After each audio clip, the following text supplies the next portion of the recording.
gentlemen, children of all ages, welcome to this Fuds on Film podcast. I am Scott Morris, and I am joined today by my good friend Craig Eastman. Craig. I watched a snail crawl along the edge of a razor. This is my dream. This was my nightmare. Don't eat so much cheese. Yes, so I'm not quite sure why we got the Apocalypse Now introduction. But today we're actually, in fact, not talking about crazy old what's-his-face. No, it's the planet Mars. So I've thrown you for a loop, haven't I? Yeah, it was unexpected. They're only going to get more disassociated as the podcasts go on, Scott. It's just my thing now. It's my desperate attempt at having a thing. Your thing is mental? Validate me, Internet! Validate me! Anyway, no Apocalypse Now. Today we are talking about Mars, and humans have been mapping ideas and aspirations onto our next door planetary neighbour. Well, some of the time, depending on how the orbits work out. But we've been doing that for about as long as we've had ideas and aspirations. And now that we've been able to orbit and land there, or at least our little robot buddies have, we've dispelled the notions of canals and thriving Martian societies that was in vogue for sci-fi for quite a while. And we're, for the most part, well, we're not going to completely ignore the kind of Barsoom, John Carter-esque era. But for the most part, we'll be talking about films that take the more modern films that take a starting point of being a little closer to what we actually know about the Big Red Rock. But apart from Doom, obviously. That's just bananas. But speaking of that more fanciful era of Mars, Robinson Crusoe on Mars presents us with a representative sample of that era and also a rare instance of the elevator pitch surviving to become the title of the finished film. Craig, yes. Let's look at that. Robinson Crusoe on Mars, or as we shall henceforth be referring to it, Scott, the greatest gift granted to cinema by the 1960s. Helmed by journeyman director Byron Haskin, Robinson Crusoe on Mars begins with an orbiting Martian gravity probe mission crewed by Colonel Dan McCready, Adam West, and Commander Kit Draper, Paul Mantee, going a bit Pete Tong when an orbiting asteroid forces them to take evasive manoeuvres.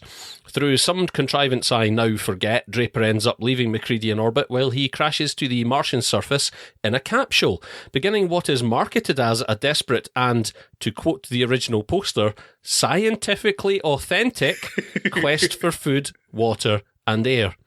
The reason I forget why Draper and McCready were separated is because this movie opens hard on the boomwow, giving you Batman and a zero-G spacesuited monkey in the first 90 seconds. So let's be perfectly clear here. Whatever happens from this point forward is completely irrelevant. This is a 5-star movie by default. Now, the desperation with which Draper must go about his quest for survival is only desperation in the sense of that one time you said you were desperate for the toilet whilst a passenger in a car, only to realise upon getting out that you were sitting awkwardly and putting pressure on your bladder all along. If you're in the market for some sort of document as to how a movie can go about undermining its whole premise within moments of having set it up, then boy have I got a treat for you. So desperate is Draper for air that, while scouting the atmospheric hellhole that is the surface of Mars, he routinely flips his worryingly slack visor up and down with gay abandon, often with no purpose in doing so, and certainly with no consequence. It shortly transpires that Draper can go 15 minutes at a time without having to top up his oxygen, because of course he can. And when he does that by huffing it directly from the valve of his presumably highly pressurised oxygen tank. The problem is eradicated entirely upon the discovery of oxygenating rocks. How convenient. And similarly, the food issue is licked in record time by the discovery of poi sausages, which look exactly like lengths of salami stuffed inside modelling balloons. It turns out upon inspecting the movie's production history that this is in fact because they were lengths of salami stuffed inside balloons. Oh, and the monkey shows him where to find water, in case you were wondering. It soon becomes apparent that the movie's claim of scientific authenticity was clearly the work of an overly zealous marketing department, or possibly a lunatic, and the movie offers enough evidence of the latter to make it an utterly obvious outcome upon the application of Occam's razor. Fortunately, for all its boneheaded stupidity and downright daftness, Robinson Crusoe on Mars is a thoroughly enjoyable slice of Technicolor schlock. The all-encompassing bizarreness of the opening hour carried me along in a wave of absolute disbelief that never really subsided, even when we were introduced to Friday just after the halfway point. In fact, at this point, the movie actually takes a turn for the worse, in my opinion, with the relationship between Draper and his new companion, a conveniently humanoid human from somewhere on Orion's belt, failing to entertain as much as it should. That is perhaps as much the fault of the certifiably bonkers first act raising to such a crescendo that it drowns out everything around it, including Victor London's performance as, essentially, a Native American who happens to have woken up on a life-supporting Mars with a bag of M&Ms as his air supply. I shit you not, and who learns conversational English in the space of what appears to be a day, maybe two at tops. There's so much wrong with Robinson Crusoe on Mars that it beggars belief, and yet, despite that, it somehow hangs together so determinedly under its own demented internal logic that it completely won me over. I was initially baffled as to why this movie was part of the Criterion Collection, but I kind of get it now. It's a self-contained cross-section of 60s B-movie sci-fi that so perfectly encapsulates the genre, it almost renders its peers redundant. Heartily recommended. And Scott, I think I made more notes on Robinson Crusoe on Mars than I have for any other movie in my life. What an amazing slice of cinema. It's certainly a film that raises far more questions than it answers, or even addresses at any form at all. Like, why is there a breathable atmosphere on Mars? Why do the rocks produce oxygen when heated? What's the deal with these randomly roaming fireballs? Why is there water on Mars? Why is there a race of human slaves on Mars? Who's enslaving them? Why, when it seems very much like the more advanced spacecraft, don't they care that much about humans invading their territory? Why is there a plant on Mars that grows pepperoni sausages? Why are the pepperoni sausages safe if eaten raw, but powerful hallucinogens when cooked? Why did they bring a monkey to Mars? They weren't even supposed to land.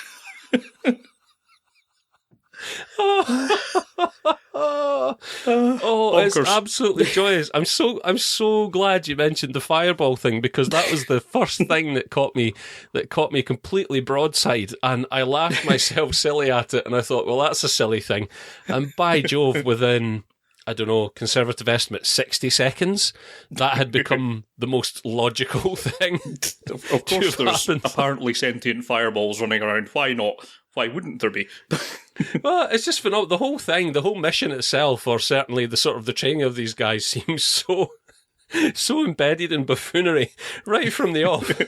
This guy Draper chooses the worst landing spot imaginable for his capsule. He decides to land it not only amongst this towering wall of flames that is just for some reason sprouting from the surface of Mars, but also on the edge of a cliff, which it duly topples over. Oh dear! It does seem somewhat surprised to have a slow horizontal fireball dawdle past him and somehow trash the capsule. Beyond that point, of course, but.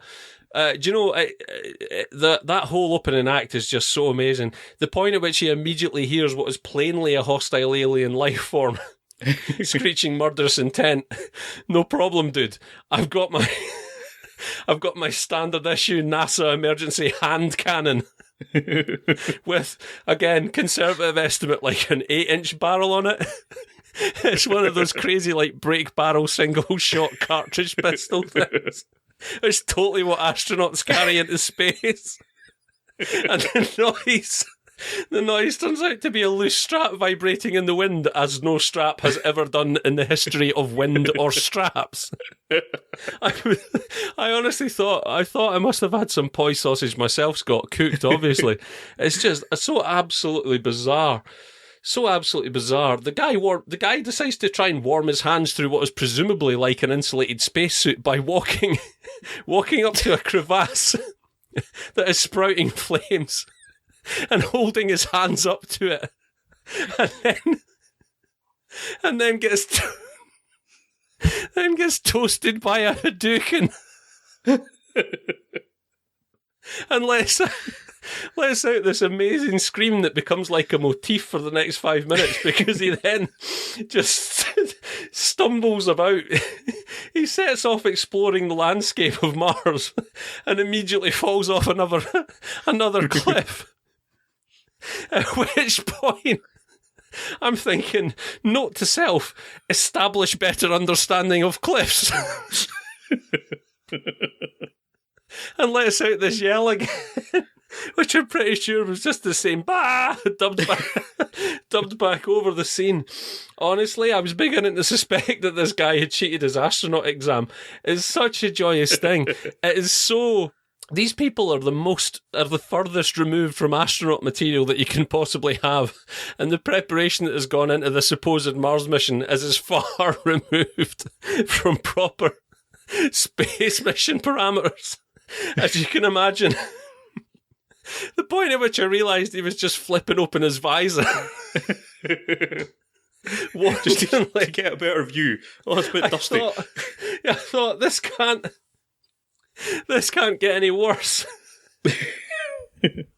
And then at one point he said, in order to lament the fact the lack of atmosphere won't allow him to start a fire, he opens his visor to lament the fact the lack of atmosphere won't allow him to start a fire with the book of hotel matches that he's brought on a space mission to Mars.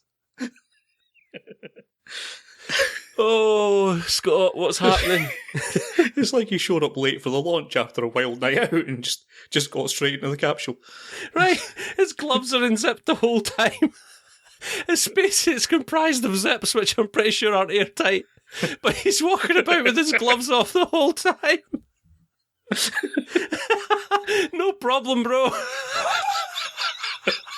It's just honestly to the point where I don't know why they even bothered to pretend the guy was on Mars. It's absolutely ridiculous. Oh dear, I'm sorry. I've got so many notes, but we'd probably just burn the whole podcast going through them. I don't know. I mean, do you share my joy at this movie, Scott? Certainly for the first hour. I think, more or less like you say, when Friday joins up, I kind of tuned out and stopped paying a hell of a lot of attention, apart from things like his NASA issue camera on a stick that he was using to scope out what's been going on over like the cliff. His 8-track voice recorder that's the size of like cabin luggage. Yes.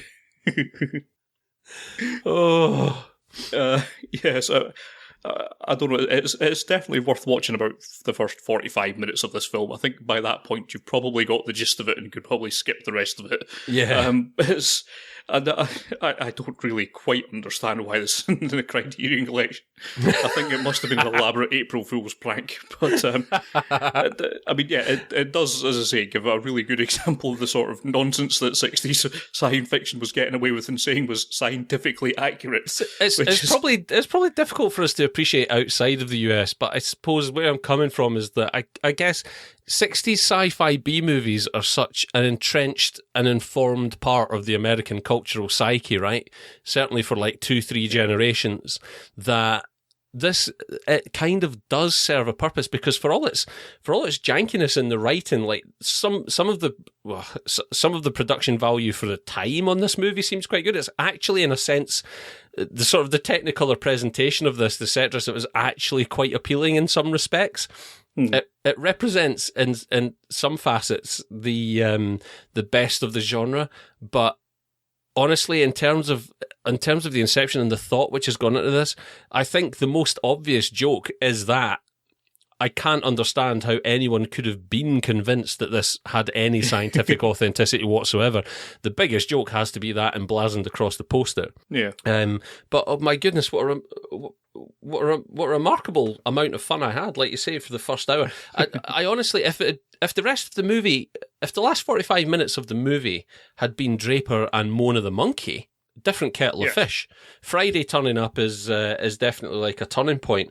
But I love this relationship that he has with Mona the monkey. He's so super excited to see her when he comes across the other crash capsule. He's so excited to see Mona, although he does come within a fraction of a second of blowing her head off with his crazy hand cannon.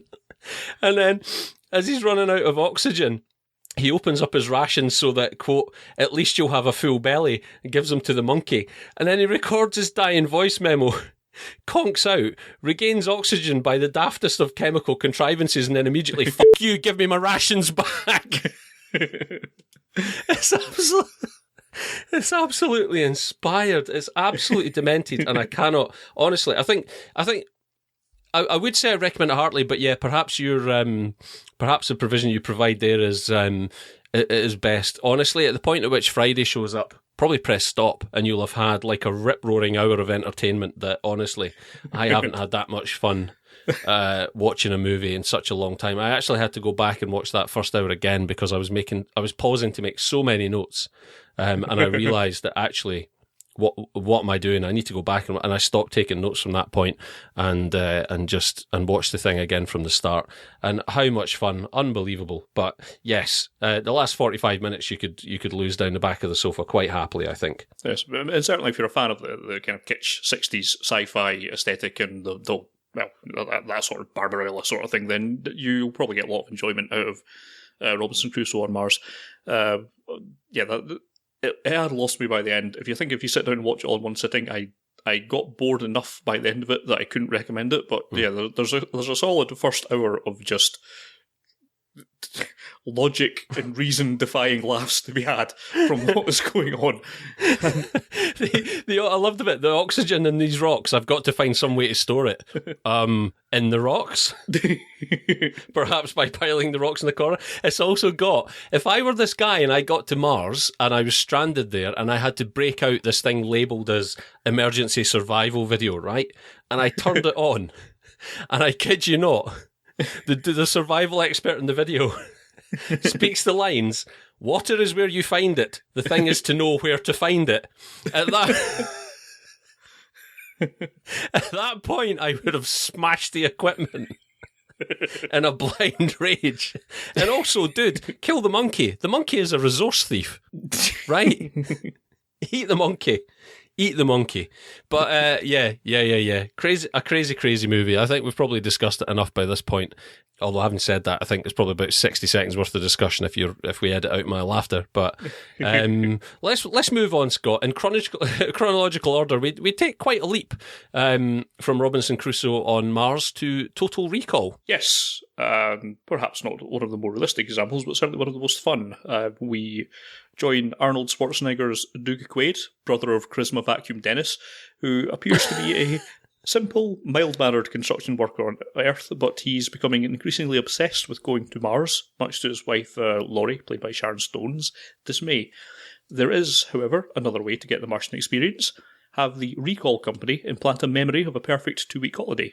Or, for a small extra fee, combine it with a secret agent story, where you're chased across Earth and Mars, fighting the bad guys, saving the planet, and getting the girl. Unfortunately, the memory implant goes wrong, seeming to clash with an earlier mind wipe. The Recall staff panic, sedating the agitated Quaid, removing any reference to them in his mind and sticking him in a cab home. Puzzled as to how he got there, Quaid doesn't have the time to work out anything before he's waylaid by a few of his construction worker mates, who seem rather disappointed that he blabbed. He blabbed about Mars. The punishment for blabbing? Death. But being Arnie, death's not on the table, so after he dispatches them with an efficiency that surprises himself, he heads back home, only to find his wife part of the conspiracy too. Escaping a trap, now with Richter, Michael Ironside, and his squad of goons on his tail, Quaid is aided by an old agency buddy, giving him a suitcase containing cash, a tool for removing the tracking device, a useful hologram generator, and a video from himself. His past self's advice: get his ass to Mars, join up with Resistance, and uncover the buried mental treasure to get enough dirt to screw the villainous Velos Cohagen, the governor of Mars, of course, obviously Ronnie Cox, out of his job and also preferably his life. Quaid sets about doing just that, meeting up with an old flame that he can't remember, Melina, Rachel Tigothan, and the mysterious psychic leader of the mutant rebellion on Mars, Quato. Cohagen's goons are in hot pursuit, and while Quaid and Melina slip away, Quato takes a bullet to the head. Well, one of his heads, at least.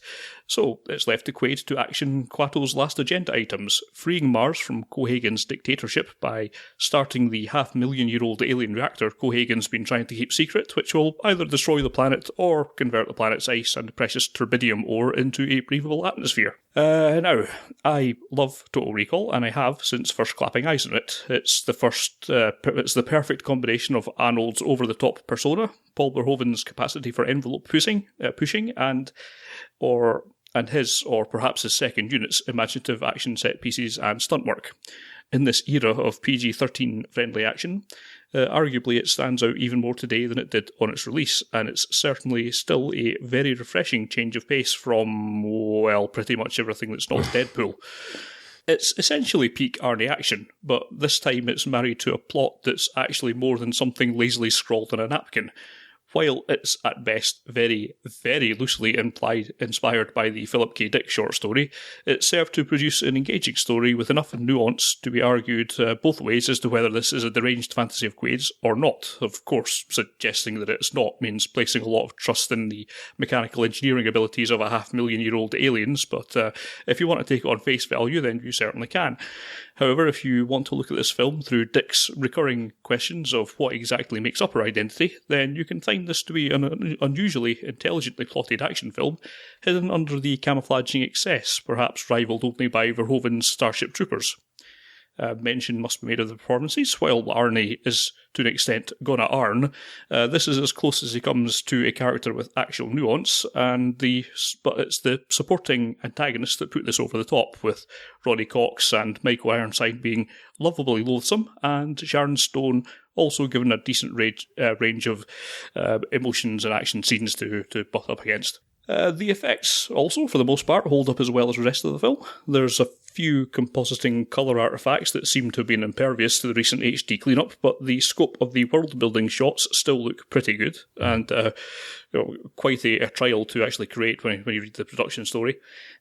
As for Rob Bottin's effects, including his bulgy-eyed head models, well, they're pretty much iconic, and they still look pretty effective today, although if I say and as convincing, that's a bit more of a backhanded compliment, but they still bring joy to my heart. And I don't know if it's right to call this the thinking person's action film, but there's certainly more for the thinking person here than any of Arnie's other films, and indeed there's more here for any person, regardless of how much they want to think about their films. For my money, this is the best Hollywood action film to come out of the 90s, and it's certainly still well worth watching today. I would agree with that. I think it's not the thinking man's action movie, I think it's the action man's thinking movie. Yeah, there's very little to find fault, and Total Recall came along with its crazy, I think at the time it was a record budget, just at the sort of cusp of the CG era, so it's got that really heady blend that you only got for a couple of years round there of model work and practical effects and some sort of proto-CG, and it all works fantastically well in this sort of cartoonish, over-the-top Verhoeven context that we're also familiar with from RoboCop and such like. But this is peak Verhoeven. Like, if you're not a fan of violence, if you're easily screwing stuff, then you should probably turn away, because as you say, as intriguing as the plot premise is and the notions that inform it, this is first and foremost an action movie, and it does not mind a bit of brutality. Honestly, I would probably agree that if I sit and look at a list of my favourite action movies of all time, this is going to be pretty much high up on the list, but certainly of the 90s, I don't think there's anything to touch it whatsoever. It's brutal, it's far-fetched, it's indulgent, it's smart, much like Starship Troopers after it, a lot smarter than one gets from surface impressions. Arnie, as you say, I'm not sure whether I say this was peak Arnie. I've seen Arnie attempt to emote more, but I think he is most effective in what he achieves in this movie when working with Verhoeven. Michael Ironside is just absolutely joyous. The guy, this was Michael Ironside. Everything's at its peak in this movie. This was peak Michael Ironside going back to his trailer and gargling razor blades every night, right? Ronnie Cox on Bad Guy Cruise Control is better than anyone else working hard to be a bad guy, right? Yeah. Cohagen is absolutely amazing, and the relish with which he for the sake of the edit, I'll stop throwing F-bombs in because I think I used enough of them during Robinson Crusoe on Mars. The sort of cold-hearted relish with which he flips a switch when someone suggests that he gives oxygen to people. He flips a switch and says, F them, they pay less than the others. He's just the most downright evil bad guy there is, and he has no motivation other than just being evil. But Ronnie Cox still somehow manages to make him, if not three-dimensional, then just so bombastic in two dimensions, and so imbues the role with so much relish in two dimensions that you can't be angry at it for that. This movie is actually, as far as I remember, this movie is actually responsible for my love of Philip K. Dick. When this came out on home video in, I can't remember if it was mid-91 or something like that here, I watched it. I think it was the first I'd been exposed to any Philip K. Dick stuff. And I watched this movie, and I'm like, this was based on this guy, Philip K. Dick, his stories must be off the chain. It's got women with 3 breasts and crazy people getting their pole shoved through their heads and stuff. This guy. And of course, that couldn't be any further, much as Starship Troopers, the movie, couldn't be much further from Robert Heinlein and his works as an author. So Total Recall could barely be any further from the source material, which is a story called We Can Remember It For You Wholesale, which is a wonderful one of Dick's most enjoyable works, actually. Check it out. It couldn't be any further from that, and it is very much its own thing, but there's enough of Dick's themes underpinning the movie, and they're touched upon enough by Verhoeven that this isn't just disposable trash. It's got all the trappings of disposable trash, but actually a bit of a brain as well, just enough. Enough of a brain to not make you feel guilty about enjoying it as someone with some intellect, but also not so much of a brain that if you just want a bit of mindless action, that it detracts from the fact that people are just being bloodily taken apart in the most horrendous ways imaginable. It's the absolute peak of 18 rated action cinema. There was originally, if I remember correctly, is there not a cut of this originally which was wouldn't be certificated in the States, or am I thinking of RoboCop? It's still a cut which has never been seen because I don't think the footage survived, but it had to be trimmed to avoid not being granted a certificate or something like that. So I don't think we'll ever get to see that version of the movie, which is a shame because I'd love to know how this could have been any more brutal. But yeah, if you're one of about 3 people who haven't seen Total Recall already, what are you doing with your life? Just stone cold classic. Yes, so I think we move on the best part of a decade in our little trip to Mars. It's the mission to Mars here. Yes, we're bounding through time and space. For all mankind. Yes. Mission to Mars, you say, Scott? Yes. Oh, Mission to Mars. Most people will tell you that Brian De Palma started going a bit wrong in the head around the Bonfire of the Vanities in 1990, but that Carlito's Way established that little trough as nothing more than a hiccup. 1996's Mission Impossible is a surprisingly effective and tautly paced thriller in retrospect, though not received to much fanfare at the time, certainly by critics. In 1998, Snake Eyes appeared to many to signify that the champ was up against the ropes again, headed for the canvas. But here is my problem with that. I really, really like Snake Eyes, as in really like it, and I'm not going to apologise for that. Unfortunately, 2 years later, in 2000, De Palma, now apparently forced to work for food, would deliver unto us Mission to Mars. And at this point, I hold my hands up and say, Brian, mate, you're on your own now. Yeah. The movie conveniently opens at a NASA exposition barbecue, immediately ruling out the notion that this is the kind of sci-fi to treat its audience with any modicum of intelligence. Gary Sinise, a whore for anything Martian, is going to miss out on yet another opportunity to set foot on celestial soil following Apollo 13 because he is in mourning for his dead wife.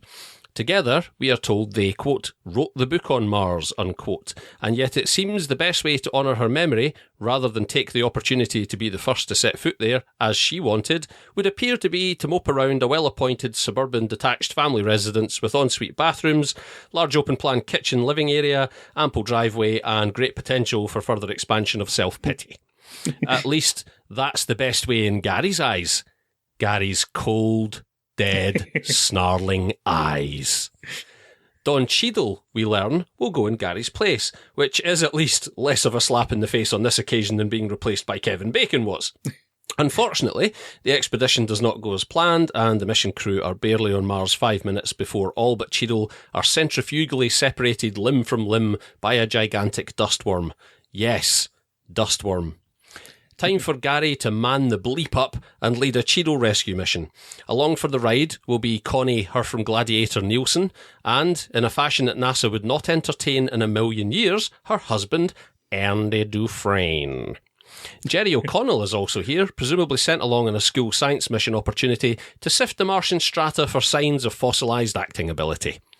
Now, while Gladiator and Andy Dufresne are not busy rubbing their marital bliss in the face of widow Sinise, they are most often to be found being voyeured upon by Jerry O'Connell, who manages a pretty impressive analogue of the Room's Denny perving on Mark and Lisa. Any thoughts O'Connell might have had about some furtive space turbation or dealt a harsh blow when a micrometeorite blows a hole through his right hand and, unfortunately, the hull of the ship, venting precious oxygen and apparently subjecting the ship's computer to some kind of processor hypoxia. Go figure why a computer slurs when it starts to lose atmosphere. Fortunately, Andy Dufresne saves the day with some Dr. Pepper, whose reparative properties pertaining to space vessels is, it turns out, so misunderstood. Anywho, blah blah blah and oh dear, etc, etc. Andy Dufresne is once again faced with the choice to get busy living or get busy dying, and this time he chooses the latter. Gladiator is sad. For 5 minutes. By the time the remaining crew get to Mars and subdue the wild Cheadle of Borneo in a greenhouse, you'll probably care very little about questions such as, why is it they were going there again exactly? Or, how was it people got eaten by a dustworm again? You know that picture everyone tried to pass off as being an engineered face on the surface of Mars that clearly wasn't a face even in that photo, let alone after NASA happily presented the actual facts of it, and yet a lot of people are total fucking idiots and still vociferously claimed it was an engineered face on the surface of Mars? Right, well there's an alien living in that, and all of its pals fucked off millennia ago. But it's still such a sore subject that when the NASA team are showing a fancy year 3000 PowerPoint of events leading up to Mars's evacuation, the alien sheds a single shoddily rendered tear. Everyone else goes home now, happy that something extra chromosome, something, they seeded Earth, something. Remember our dead colleagues? Me neither. Ha ha ha! Gary Sinise, who didn't even want to be there in the first place, decides now that actually his wife would have wanted him to catch a cosmic bus with a little alien and head off out into deep space, presumably to be made some sort of eternal sex slave in a cosmic basement somewhere. Mission to Mars is utterly unrecognisable as a Brian De Palma movie. So ill-conceived is it from its very genesis that I defy any director to have left their mark upon it without having ditched the script entirely and having made an entirely different movie. Quite what dirt the studio had on Brian and his talented cast, plus Jerry O'Connell, may never be known, but there is clearly nothing about the script that could have in any way, shape or form enticed them.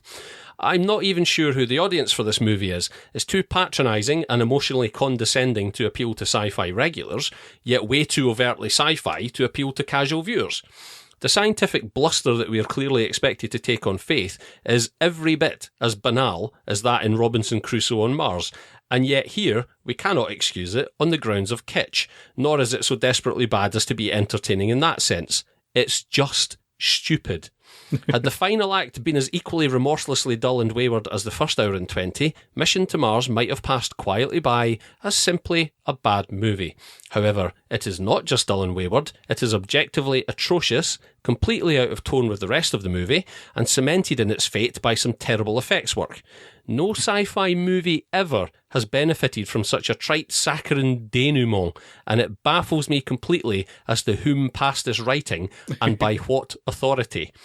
As such, Mission to Mars remains a debacle that is entirely worthy of any and all derision that passes its way, and were it not for the cost of fresh produce these days, I'd happily sit and throw cabbages at it for the rest of my natural life. Go away. Oh, you're very harsh. I just found it very boring. This is what I mean. Apart from the ending, yes, I would almost have accepted it just being bad and boring, not ridiculous as well. But this is De Palma's genius, though. He's dumbed you down. He's numbed your senses to the point for that first hour and 20 stretch where when it shows up with these ludicrous aliens, which it has pulled directly from its ass, you just go, all right, fine, and then let it go. because in any sane world, you would be throwing things at the screen at that point. But it's just, sure, fine, why not? A big, stupid-looking alien, fine, that'll do. Oh, I remember now. Movies went this way for a while. But yeah, as you mentioned, it's just disappointing when how little De Palma there is on display in this film, especially after fairly recently going back to Mission Impossible and being surprised at how much of his stamp he put on one of these kind of big budget things. And there is, the only place that got close to being somewhat technically impressive was there's one reasonably impressive kind of tracking shot around their living quarters, which is all spinning around and stuff. And I thought that's quite good, but it's still basically just an evolution of 2001's shot.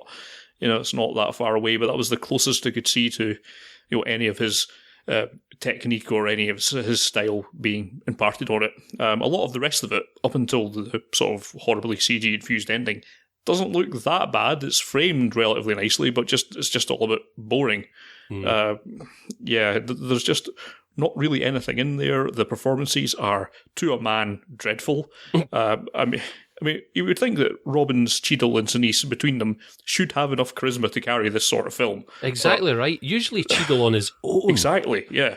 But no, there is just nothing here. I don't know if that was some sort of misguided attempt to show the professionalism of a trained astronaut or something, but they just seem as bored with it as I was. And it is in no way going to encourage you to enjoy a film of this just stoic boringness. It's just very much not any good at all. There's just no emotion in any of the film. It's baffling how little emotion there is, even when your husband dies. Yep. Why aren't you a bit more wrecked by this? It's good that you're focused on the mission, fantastic, but come on, at least have a breakdown somewhere, come on. I don't care how well trained you are as an astronaut. At the point at which you're one of the first people on Mars, you've no idea what's happening around about you, and a giant dust worm appears in front of you and starts menacing you. Training goes out the window. They don't train for that. So you would do anything. You would probably scream. You would try and run the other way. What these people do is stand and stare at it and go, oh, should we be scared of that? It's baffling that it's clearly intended to be, by the filmmakers, a menacing presence, and yet the characters don't react to it as such. So on one hand, the movie is given on one hand and taken away with the other, and it's a zero-something. I'm going to throw this scary, you should be scared by this thing. But your characters aren't. But it doesn't do anything to address that. Like you say, that tracking shot, right, through the centrifugal kind of living area of the spacecraft, at least had Jerry O'Connell aside. It had. Sorry, I just can't see past Jerry O'Connell in this film. He's terrible. It at least showed promise of audacity, and I thought, well, look, at least on a technical level, we're going to get to see a bit of Brian De Palma, and then after that, nothing. Like you say, everything. It's the cinematography. It's perfunctory. It's rule of thirds boring. It doesn't really do anything wrong, but it's not sticking its neck out to try and achieve anything with any flair. It's just there, and it's competent, and it's fine. I'm not claiming I would have done a better job. From a movie with this budget and the talent involved, you would expect differently. But the real problem is the script, and I just don't understand what about that script attracted anyone to it, any of the talent involved. I can only assume it's one of those for the studio pictures, right? And rather than it just being one or two big names who had to do this for the studio so they could get to make the movie they wanted to make after, somehow they've netted 4, 5, 6 like really good actors and a director plus Jerry O'Connell. And I'm absolutely baffled by it. I just found it so and I don't mean it in an offensive term, I just found it to be so retarded and retrograde in so many ways, just baffled. And I'd actually seen this movie before, and I don't remember it being this bad.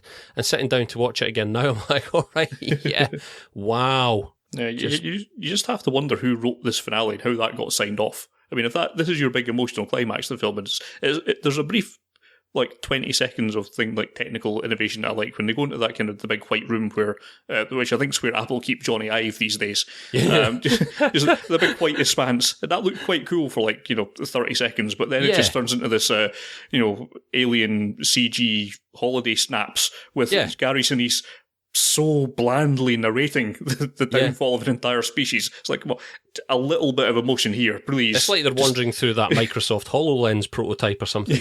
And that's one, and it's not the biggest problem by any means, but again, right, if you're going to try and wring any kind of emotional investment out of that scene, don't let it centre around Gary Sinise, because the one thing Gary Sinise cannot do effectively as an actor is emote all that well, right?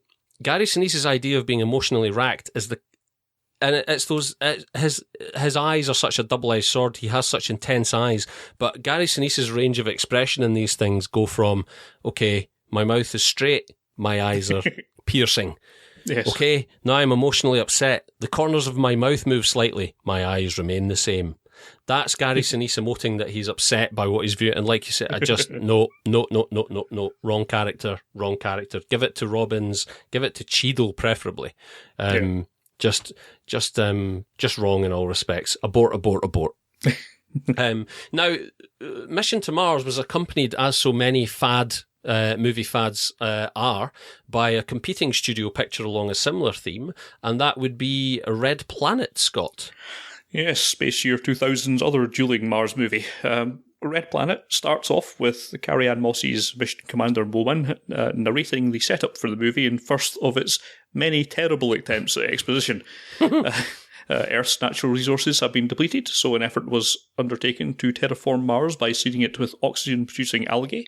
However, they haven't been observing the results they expected, so a manned mission is sent to work out what happened. A group of specialists are assembled. However, as just about the only time their professions are referred to is in Moss's opening dialogue, you'll forgive me if I don't bother relaying them to you. The exception to this is mechanical systems engineer Gallagher, played by Val Kilmer, whose duties extend to shepherding their robot explorer bot, reprogrammed from a deadly attack drone. Can't see that going wrong at any point. No, sir. There's yet another orbital mishap, this time a solar flare frying the ship's circuits, which sees Gallagher and the rest of the team abandon the mothership and make a suboptimal landing on Mars, while Bowman tries desperately to repair the vessel. The crash claims the life of Terence Stamp's Chantilas, depriving the crew of much-needed cod philosophical soundbites. They head off in the rough direction of the habitation module that's been sent out in advance, only to find that it's been destroyed and the algae that should be covering the planet are missing. It doesn't seem like they'll have enough oxygen to figure out these mysteries, but it turns out that the atmosphere is just about breathable. This solves one problem, although another one presents itself when Killbot 3000 returns to its old programming and starts waging a guerrilla war against them. The surviving... Sorry, that sounds like a really poor firmware flash update's taking place. Yes. Couldn't you just brick it? At least then I'd just have to connect it back up to iTunes. But no. So, the surviving crew of Gallagher, Tom Sizemore's Birkenall, Benjamin Bratt's Santon, and Simon Baker's Pettingill attempt to get back into contact with Bowman and ultimately get off the surface while avoiding their killer robo-pet and the inexplicable solution to their missing algae/destroyed habitat in the shape of some all-devouring, oxygen-secreting insect things that the film pulls directly from its ass. At the very least, Red Planet doesn't take itself as seriously as Mission to Mars did, which makes it more fun by a very marginal amount, and Kilmer, Sizemore and Moss have, at the very least, shown some charisma together. The other actors might as well not be there, but that's not really their fault. The script is, to be polite, dreadful, with chunks of dialogue that do not sound like something humans would be able to conceive of, let alone speak. Perhaps it was written by Martians, who I assume are more tolerant about just having torrents of expositional dialogue issue forth in lieu of any more organic way of introducing it. Red Planet does, however, present a few rather more sensible questions, as opposed to Mission to Mars, or heaven forfend Robinson Crusoe on Mars, regarding the fate of the terraforming effort, but ultimately, unfortunately, there's apparently no confidence that it would have been enough to take the audience along for the ride, hence this silly diversion with the murder bot. To be fair, that's probably accurate, as magic bug from literally nowhere is a pretty poor answer regardless of the questions, and frankly, not all that much further along the hard sci-fi spectrum than plants that grow pepperoni sausages. Its effects work was, I guess, pretty decent as of 16 years ago, and I think it holds up reasonably well, but so much of it's focused on that damned robot that it's just of little interest. often with the concurrently-ish released similar subject matter or filmic coincidences, one is clearly better than the other. In this case, it's very much a Norse code drawer. With Mission to Mars, Red Planet perhaps disappoints very marginally less, but that's only because it seemed much less promising than a Brian De Palma film, and frankly, both are dull and entirely avoidable. I as much as I would love to agree, Scott, on principle, I can't. And the only reason for that is that I've been very time poor this week in terms of how much space I've had to prepare for this podcast. And I started watching Red Planet last night, fell asleep at, and I think I told you earlier, the 20-minute mark. I just checked and it wasn't. It was about 17 and a half minutes. That was enough to have experienced plenty. In the interim, I have had no opportunity to go back to Red Planet, nor shall I endeavour to do so. No. At any time. Not a great idea. No. I did see enough to agree with a lot of what you said. I saw some of the CG work. I think the first scene where they fire up Amy, is it? Yeah. When I realised it was clearly CG, I thought, well, that's actually not bad for, as you say, 16 years old now. Mm-hmm. So there was certainly a lot more to say about the movie in terms of its visual presentation than Mission to Mars. However, as you point out, I think alarm bells rang immediately when the first sort of 5 minutes of the movie are spent listening to a voiceover from the main character telling you everything that, as you quite rightly point out, Scott, you would hope to arise organically throughout the opening act of the movie through, that stuff that you used to have in films, dialogue between interesting characters, etc., etc., stuff like that. At the point at which I switched off, I think we'd had the incident whereby the ship was fried by the radiation or gamma burst, I think it's labelled. However, I pretty much made up my mind that I didn't really want to watch it past that point, because immediately preceding that, there is a scene where the crew sit around the table and Carrie-Anne Moss, again, in the unlikely position of NASA ever sending a mission of this type and length anywhere with only one female crew member aboard. Carrie-Anne Moss sits with the rest of the crew around the table, and the leader of this mission is subjected to just the most misogynistic claptrap at the hands of, what's his name? I think that was Tom Sizemore. Yeah. At the hands of Tom Sizemore, that I thought, oh great, this is actually not a mission to Mars in the respect we were thinking. It's simply just an endurance mission to see how long a woman can survive sustained misogyny in zero gravity. And the fact that such misogynistic insubordination is so openly shown to the leader of this mission by everyone involved, it's not something that's going to happen with professionally trained astronauts. But again, we're told in the opening minute how many of these people are just, maverick characters, etc., etc. The kind of people you'd want to send on a life or death mission to another planet upon which the lives of 7 billion people rested. Yes, that's right, those mavericks. So, yeah, I saw nothing to entice me to want to watch this any further, and I shall not be doing so. Some thoughts from the Twitter from our friend Matt Toller, M. Toller on the Twitters, regarding these two monstrosities. He thought that Mission to Mars was the worst possible Mars movie until he saw Red Planet. Nothing but contempt for both. That very fair comment. He goes on to say, amazingly, I've heard Ghosts of Mars is worse still, but he's not man enough to find out. Now, we've done that experiment for you. Yes. It is worse. Don't bother. No. We were going to talk about it on this podcast, but it was a bit too depressing to even think of watching that again. So yeah, don't do it, Matt, lest the abyss stare back into you. I've got the hiccups now, which could be problematic. 2005's Doom, then. If you asked me to go to Mars, there would be a very limited set of circumstances, all of which I would require full further authorship of, that could convince me to go. One of those would be, you get to go through a really cool teleportation device and hang out with the Rock on the other side. You guys will be totally invincible, and you'll use big guns to shoot crazy alien demon things. You'll get to spend some time with Rosamund Pike as well. Now, such opportunities are not open to me, but I certainly see the attraction to Karl Urban, and as such, we now have our two leads for arguably one of the daftest studio movies ever to have been granted a budget and a green light. Urban and Dwayne Johnson are elite soldiers of much eliteness who must travel with their team to Mars to investigate some strange happenings at the Olduvai research facility, of which Urban's estranged sister, Rosamund Pike, is a high-ranking member of the scientific team. DNA is being messed with, those ever-popular narrative devices and title of my new musical project, The Extra Chromosomes, once again factoring into the equation.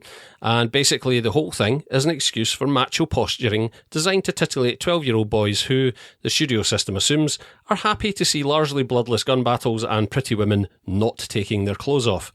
This is a movie in which the rookie, when he pauses briefly before entering a lift, is lambasted with the earnestly delivered growl, "Hesitation costs lives." A lift. Now, Doom is a movie of the video game of the same name, if you didn't know. And at the point at which Doom the movie was made, video games in general were still beholden to a lack of maturity and narrative authority that we have only recently begun to see the tide turn against. Never mind the time at which the game Doom was made. Having said that, if you were going to pick any video game whatsoever of the last 40 years to turn into a movie, Doom would still be in the bottom percentile, as, narratively, it is as downright retarded as the worst of them, boiling down to big man with big gun go shooty shooty at monsters, and the closest thing to a plot development being finding a blue door and realising that your red key doesn't work on it. The doors were colour-coded to the keys all along. Sure, it's an action-heavy game, but the mistake there is assuming that partaking in that action immersively with controller in hand will somehow translate to sitting on your bum next to a sweaty stranger for 2 hours while squinting at the screen, trying to figure which shadowy figure in the purposely poorly lit corridor is the good guy and which is the monster. Actually, is it a monster or is it two good guys? Wait, is that even a corridor? Ironically enough, having said that, the most fun Doom the movie delivers is when it switches briefly to a first-person camera perspective for a corridor gun battle, aping the game and providing some badly needed humour, both intentional and unintentional. By that point, we'll take it however we get it. The movie's big and dumb with the best of them, but its biggest crime is taking itself far too seriously. Nowadays, Dwayne Johnson has the clout to pick and choose a bit more, but here he was very much having to work with whatever material he was given, and this was a project the then unpopular Arnold Schwarzenegger left open. It's sufficiently poor in both filmmaking terms and box office return that I remember thinking at the time I would be surprised if Johnson went on to much.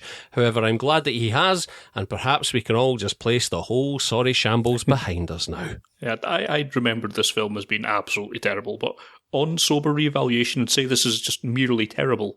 Yeah. There's at least a few interesting points, mainly in watching Rosamund Pike slumming it, and Dexter Fletcher's hilariously bad CG robo-wheelchair thing.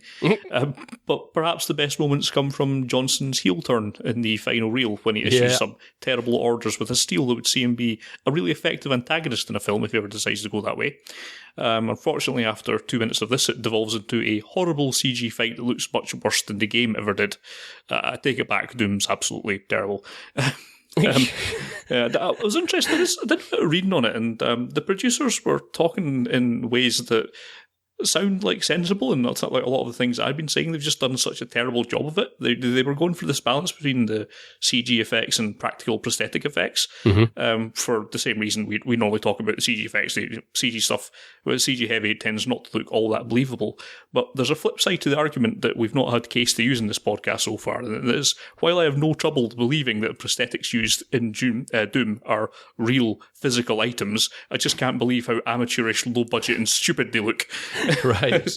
and just because of that, all the action scenes are ruined before they start. There was dancers inside those xenosuits and aliens which lent a credibility to their movement, and somehow getting Doug Jones in a big pile of plastic just somehow detracts credibility from it. And the character design of this game is all just, this film is all just like melted candles. The first person perspective is really the only original element in this entire film, and it's way too slow to feel anything like the film. And had it been, the multiplexes would have been awash with vomit, so I understand why it's not. It's just dull rather than inducing motion sickness, but I wasn't really a good idea at the best of time. If I remember correctly, Scott, you and I don't know if, I can't remember, I don't think Drew was there on that occasion, but you and I saw this in the cinema, right? Yeah. And if I recall correctly, the most interesting thing about that visit to the cinema is that we spent a good deal of time looking at your new phone, which was the Motorola Razr Z, if I remember correctly. So there you go. That's how good Doom was. We were more interested in a flip phone. Yeah. Very puzzling to watch these days and see The Rock, see Flex Cabana have no charisma with, or no chemistry with anyone else in the film. It's just strange because he's normally so endlessly watchable, but in this, no one seems to have brought their game, let alone an A game. Like he's better in the Fast and Furious movies, right? As much as I hate those damn things, let alone, even in spite of the fact that his character in those movies is immeasurably less complex than his character in this movie, and yet somehow his performance is better and more enjoyable. It's as if the whole sort of shoddy, the shoddy realisation of the film has just by osmosis seeped into the man, and he's just cannot deliver any sort of charismatic engagement. Very bizarre. I would have loved to have been a fly on the wall on the set to see what was happening, especially because I'd completely forgotten, I think, up until recently, that Rosamund Pike was in this. Yeah. You know, Oscar-nominated Rosamund Pike. And I'm thinking, even at the time, I'd think back now, and I remember sitting in the cinema thinking, what? Oh my days, she's not going to want this on her CV. I bet she's so embarrassed she's not even told her family she's doing this. It's just bizarre. I would have loved to have been there to see what was going on, but not so interested that I want to watch any of the making stuff on the on the DVD. I mean, I could probably see there is at some level a high concept of this where it's not a bad idea, because essentially they've went, let's make Aliens but with Doom. Yeah. But the problem is they've done such a bad job of making Aliens with Doom. It's not recognisable as that. Exactly. There's just no redeeming feature to this film at all. Another one to stick onto your ignore pile.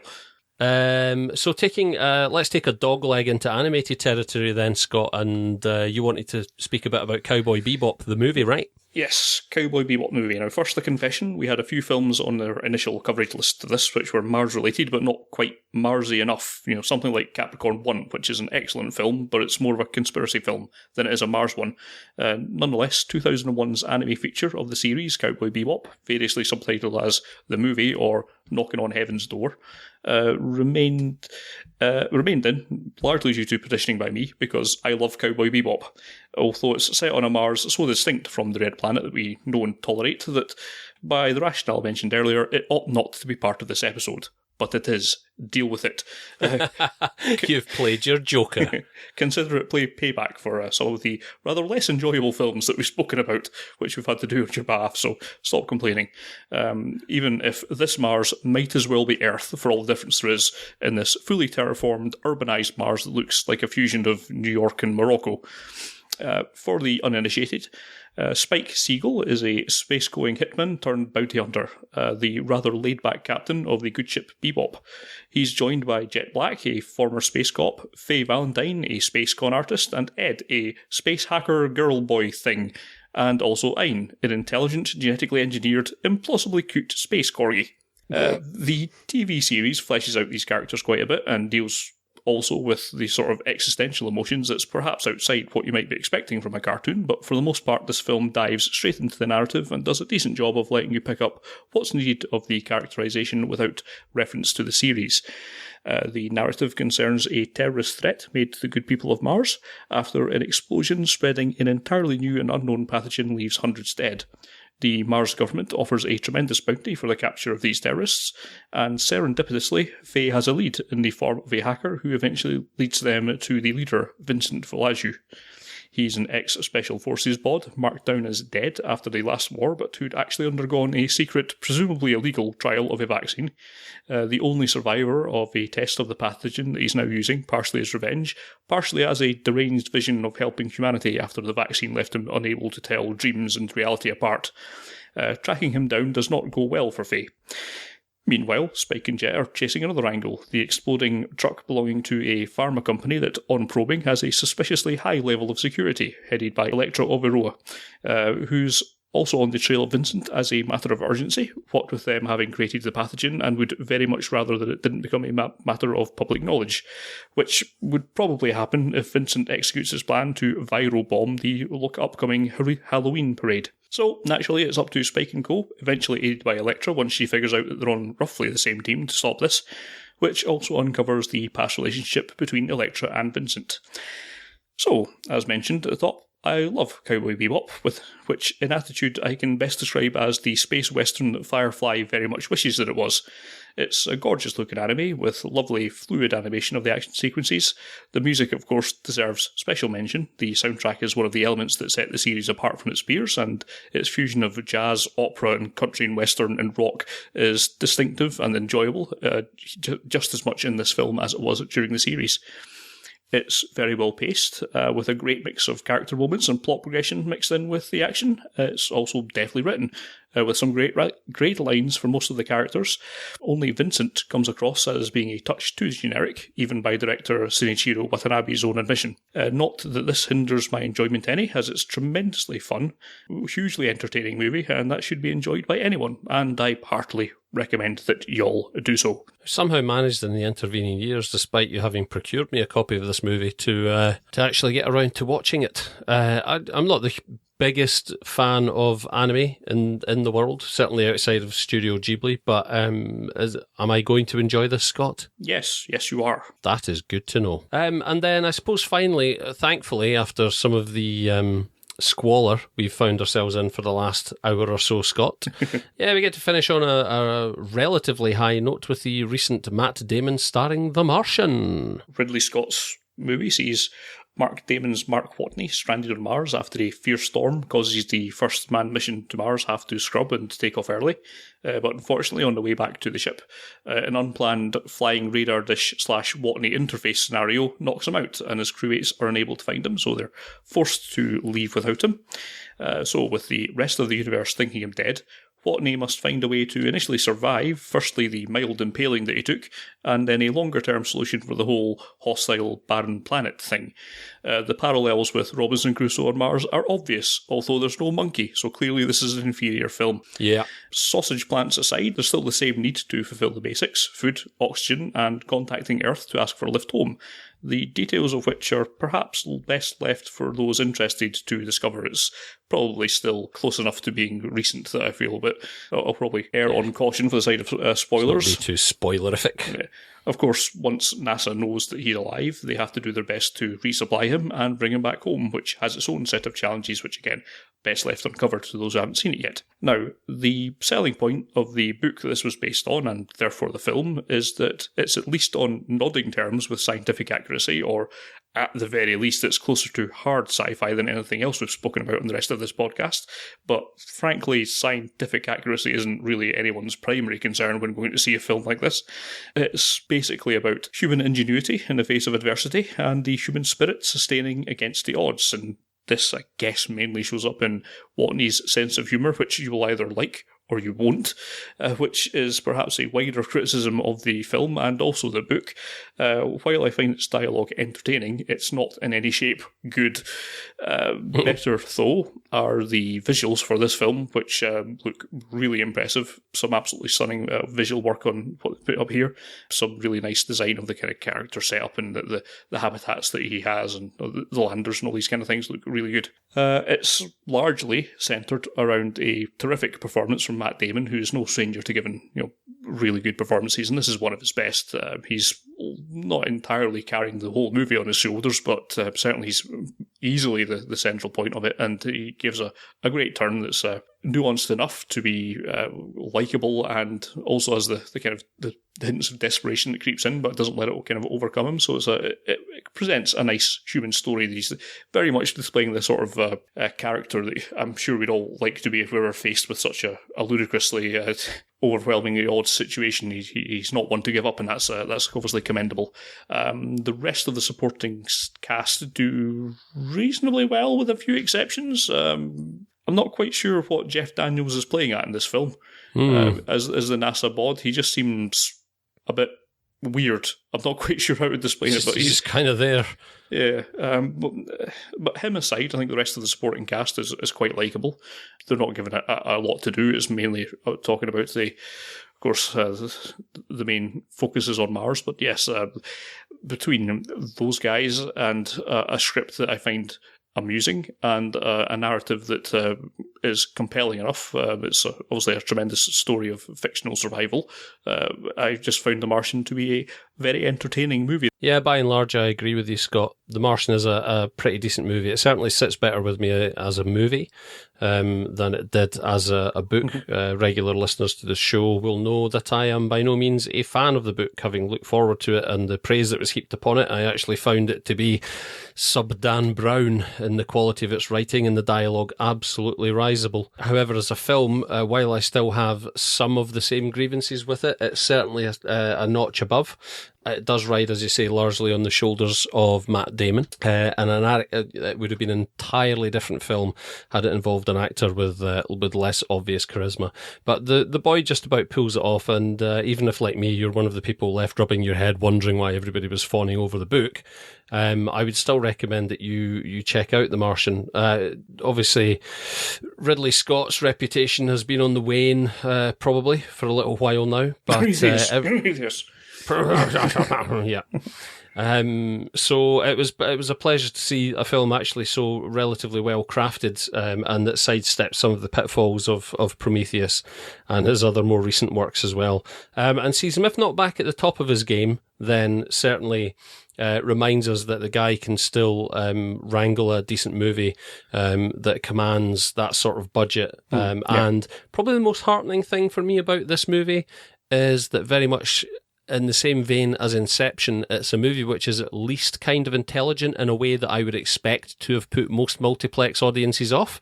Yeah. And the reception of this movie and its financial success, highlights probably how cynical I am in that respect, but also it gives a great deal of insight into something that the movie studios kind of remembered for a while after Inception, but were forgetting again, which is that their similar opinion of multiplex audiences as being vacuous, empty vessels of carboniferous bone shrouded in low-quality meat, is probably slightly misplaced, and that actually the average cinema audience is capable of dealing with slightly more intellectual subject matter in their blockbusters, and it's not always a bad idea to spend $100, $150, $200 million on something that isn't just CG robots kicking other CG robots in the CG testicles.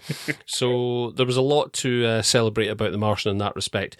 Not a perfect movie, and as I say, not the director at his best, nor even, I would argue, Matt Damon at his best, to be honest. I still found some faults there, but certainly heartening and well worth an hour and 45 or 2 hours of anyone's time. Just another shout out from Matt Toller on his Twitters. He gave us an opinion on The Martian. He thought it was pretty great despite being a little safe feeling.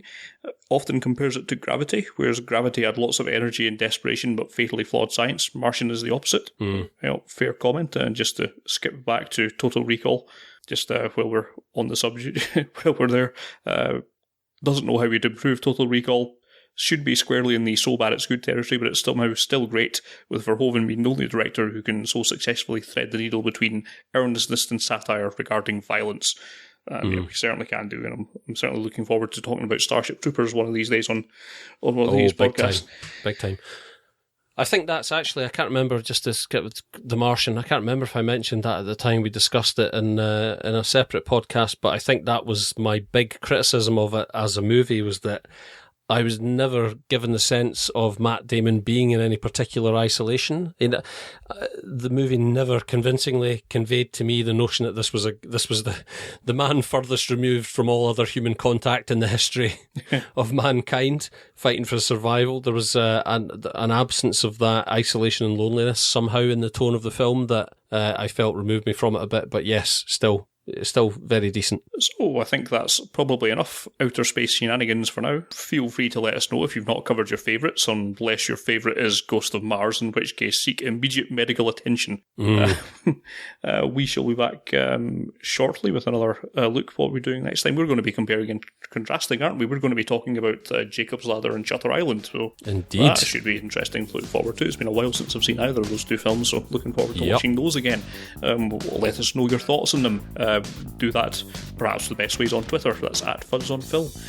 You can also do so on Facebook. That's facebook.com/fudsonfilm, or even just old-fashioned email us at podcast@fudsonfilm.com. As I say, that's quite enough for us for now. We hope you join us on the 10th, but until then, goodbye from me, and it's goodbye from Craig. I'm not really Colonel Kurtz. Bye.